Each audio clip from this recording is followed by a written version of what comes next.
السلام علیکم، میرے چینل پر آپ سب لوگوں کو خوش آمدید۔ امید ہے آپ سب لوگ خیریت سے ہوں گے اور میری کہانی کو سن رہے ہوں گے۔ چلیے آئیے نئی کہانی کا آغاز کرتے ہیں۔ میرا نام حمدان ہے، میرا تعلق لیاری کھڈا مارکیٹ سے ہے۔ ہم نے اپنی زندگی کا بڑا حصہ اسی علاقے میں گزارا ہے اور آج بھی یہیں رہائش پذیر ہیں۔ ہم 4 دوستوں کا گروپ تھا، میں، سنی، اظہر اور مہاد۔ ہمارا ہر وقت کا ساتھ، ہنسی مذاق، ملنا جلنا، ہوٹل پر بیٹھنا، سب کچھ ایک ساتھ ہوتا تھا۔ ہم اپنے گھر والوں سے زیادہ ایک دوسرے کے ساتھ وقت گزارتے تھے۔ ہم میں سے اگر ایک بھی فارغ ہوتا تو باقی 3 کو بھی لے آتا۔ میں، سنی اور اظہر کی رہائش قریب قریب تھی۔ اظہر کے پاس گاڑی ہوتی تھی، ہم اسی کے ساتھ پہنچ جاتے، جبکہ مہاد کچھ فاصلے پر رہتا تھا، وہ اپنی بائک پر آ جایا کرتا تھا۔ یہاں ہوٹل رات دیر تک کھلے رہتے ہیں۔ ہم جب بیٹھ جاتے تو کبھی رات کے 2 بجے، کبھی 3 بجے گھر لوٹتے تھے۔ میری یہ کہانی مہاد سے شروع ہوتی ہے۔ مہاد ہم سب میں بہت ہی ملٹی ٹیلنٹڈ لڑکا تھا۔ وہ مختلف جگہوں پر نوکری کر چکا تھا۔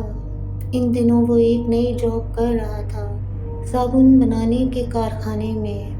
یہ وہ جگہ تھی جہاں چربی کو پگھلا کر صابن تیار کیا جاتا ہے۔ اس طرح کی فیکٹریوں میں شدید بدبو ہوتی ہے، اس لیے یہ کارخانے عموماً غیر آباد علاقوں میں بنائے جاتے ہیں۔ یہ کارخانہ مہاد کے ایک جاننے والے لڑکے اظفر نے بنایا تھا۔ اظفر نے مہاد کے ساتھ مل کر ایک غیر آباد جگہ پر ایک مکان کرائے پر لیا۔ پہلے یہ مکان گودام کے طور پر استعمال ہوتا تھا۔ مشین لی گئی، انتظامات کیے گئے اور کام شروع ہو گیا۔ مظہر نے کام کے لیے ایک اور لڑکے ریحان کو مہاد کے ساتھ رکھ لیا تھا اور اس فیکٹری میں صابن بننے لگا۔ وہاں صبح 10 بجے جاتا اور رات 8-9 بجے واپس آتا۔ کام کے علاوہ مالک کے ساتھ جا کر صابن بنانے کے لیے سامان لانا بھی اسی کی ذمہ داری میں شامل تھا۔ جب وہ سامان لینے جاتا تو ریحان کارخانے میں اکیلا ہوتا۔ پہلے ہی دن ریحان نے شکایت کی کہ جب وہ اکیلا ہوتا ہے تو بار بار دروازہ خود بخود کھلتا اور بند ہوتا ہے۔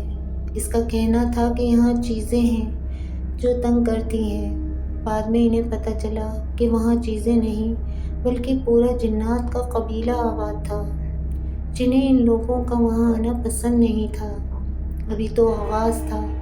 جب یہ لوگ سامان لے کر واپس آتے تو ریحان کی کوئی نہ کوئی شکایت ہوتی، وہ کام ٹھیک سے کر ہی نہیں پا رہا تھا۔ چوتھے دن اظفر نہیں آیا تھا۔ اس دن بہت کام تھا، اس لیے مہاد صبح سے ہی لگ گیا۔ ریحان اور مہاد دونوں کام میں مصروف تھے۔ اس دن واقعی مہاد کو احساس ہوا کہ ریحان ٹھیک کہتا تھا۔ مہاد نے صاف اور گندی چربی الگ کی تاکہ انہیں مشین میں ڈال دے، لیکن لمحے بھر میں نہ جانے کیا ہوا کہ دونوں مکس ہو گئیں۔ پہلے تو اسے لگا شاید اس سے غلطی ہوئی ہے۔ اسے دوبارہ محنت کر کے چربی الگ کی۔ آدھا گھنٹہ لگا۔ وہ پلٹ کر مشین کا پلگ لگانے لگا، لیکن جب واپس پلٹا تو دوبارہ صاف اور گندی چربی مکس ہو چکی تھی۔ اس بار غلطی اس کی نہیں تھی۔ ریحان وہیں بیٹھا صابن الگ کر رہا تھا۔ مہاد نے ریحان کو ساتھ کھڑا کر کے دوبارہ کام مکمل کیا۔ ابھی فارغ ہی ہوئے تھے کہ صحن میں زوردار دھماکے کی آواز آئی۔ دونوں بھاگ کر گئے تو دیکھا کہ سارے تیار کیے ہوئے صابن الٹے پڑے ہیں، حالانکہ ابھی وہ انہیں ترتیب سے رکھ کر آئے تھے۔ ایسا لگ رہا تھا کہ کسی نے جان بوجھ کر زمین پر پھینکے ہیں۔ ان لوگوں نے دوبارہ صابن سیدھے کیے۔ کچھ دیر بعد مہاد کو واضح طور پر محسوس ہوا کہ پچھلے کمرے سے کوئی سایہ نکل کر باہر کی جانب بھاگا ہے۔ یہ دیکھ کر مہاد چونک گیا، مگر خاموشی سے اپنے کام میں مصروف رہا۔ یہ واقعہ ایک بار نہیں 3-4 مرتبہ ہوا۔ نہ صرف مہاد بلکہ ریحان نے بھی کسی کو صحن میں چلتے پھرتے محسوس کیا۔ کھانے کے وقت وہ دونوں ہوٹل چلے گئے۔ وہاں انہوں نے کھل کر بات کی۔ اظفر کو بھی بلا لیا گیا، اسے ساری بات بتائی۔ مگر وہ کوئی خاص اہمیت نہیں دے رہا تھا۔ مہات کے اصرار پر اظفر مولوی صاحب سے کچھ نقش لے آیا کہ انہیں فیکٹری میں چاروں طرف لگا دو، چیزیں آنا بند ہو جائیں گی۔ اگلے دن مہات نے جا کر فیکٹری کے سب کونوں میں وہ نقش ٹھوک دیے، اور یہیں اس کی غلطی تھی۔ نقش لگانے کے بعد مہات کے کاندھے بھاری بھاری رہنے لگے۔ اگلے 4 ماہ عجیب ہی گزرے۔ مہات کی صحت گرنے لگی۔ ہم نے اسے ڈاکٹر کے پاس لے کر گئے، سارے ٹیسٹ صحیح آئے، مگر ہر دیکھنے والا یہی کہتا، یہ بیمار لگ رہا ہے۔ آوازیں تو ختم ہو گئیں، لیکن چیزیں ختم نہیں ہوئیں۔ ان نقشوں نے ان جنات کے خاندان کو نقصان پہنچایا تھا۔ اب وہ آہستہ آہستہ مہات کو اور کارخانے کو نقصان پہنچا رہے تھے۔ مال خراب ہو جاتا، کمپلین آتی، پیسے رک جاتے۔ ایک دن اظفر بھی فیکٹری میں موجود تھا۔ وہ لوگ چولہے کے پاس بیٹھے تھے۔ بات کرتے ہوئے اظفر نے بے دھیانی میں گرم توے پر ہاتھ رکھ دیا۔ ہاتھ بری طرح جل گیا۔ اسی دوران اظفر اچانک عجیب سی آواز میں رونے لگا۔ وہ رونا انسانی آواز بھی نہیں تھا، بلکہ کسی ذبح ہوتے ہوئے جانور کی نالی سے نکلتی آواز جیسی آواز تھی۔ پھر وہ بے ہوش ہو گیا۔ ہوش میں آنے کے بعد اظفر نے کہا کہ وہ تو رویا ہی نہیں تھا۔ بہرحال معاملہ دب گیا۔ اگلی رات ہم ہوٹل پہ جمع ہوئے۔ مہات آنے کے موڈ میں نہیں تھا، اور ہم نے زبردستی بلایا۔ وہ 1 بجے گھر سے نکلا۔ راستے میں اسے ایک ادھیڑ عمر آدمی ملا جو ہاتھ کے اشارے سے لفٹ مانگ رہا تھا۔ مہات نے اسے بٹھا لیا۔ راستے میں اس نے بات کرنا چاہی، مگر اس آدمی نے کوئی جواب نہیں دیا۔ چورنگی سے مڑتے ہوئے مہات کو عجیب سا احساس ہوا۔ وہ آدمی اب بائک پر موجود ہی نہیں تھا۔ چلتی بائک سے وہ کہاں گیا؟ کوئی نہیں جانتا۔ جب وہ ہوٹل پہنچا تو اس کے چہرے پر ہوائیاں اڑ رہی تھیں۔ اس نے ہمیں پوری بات بتائی۔ کچھ دیر بعد وہ نارمل ہوا۔ واپسی پر اس نے ہم سے کہا کہ مجھے گھر چھوڑ کر آؤ۔ ہم سب حیران تھے۔ بہرحال ہم چل پڑے۔ راستے میں سنی کی گاڑی اچانک بند ہو گئی۔ دروازے اور شیشے بھی نہیں کھل رہے تھے۔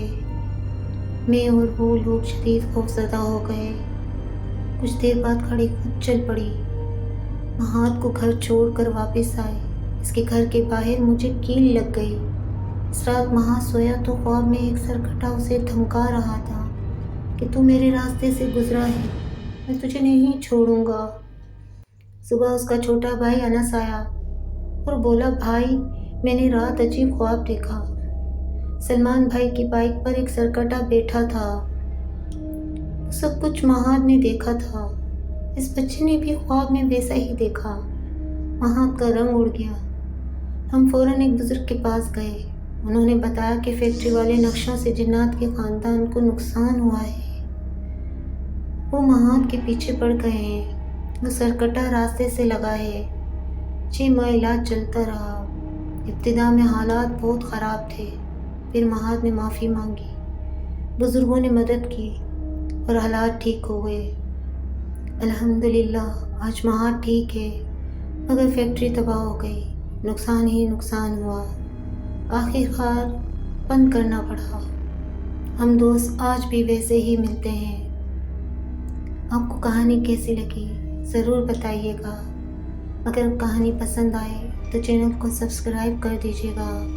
اگر آپ اپنی کوئی کہانی شیئر کرنا چاہتے ہیں تو دیے گئے ڈسکرپشن باکس میں ای میل ایڈریس پر یا واٹس ایپ نمبر پر آپ اپنی کہانی شیئر کر سکتے ہیں۔ پھر نئی کہانی کے ساتھ آپ سے ملاقات ہوگی۔ جب تک کے لیے اپنا بہت خیال رکھیے گا۔ اللہ حافظ۔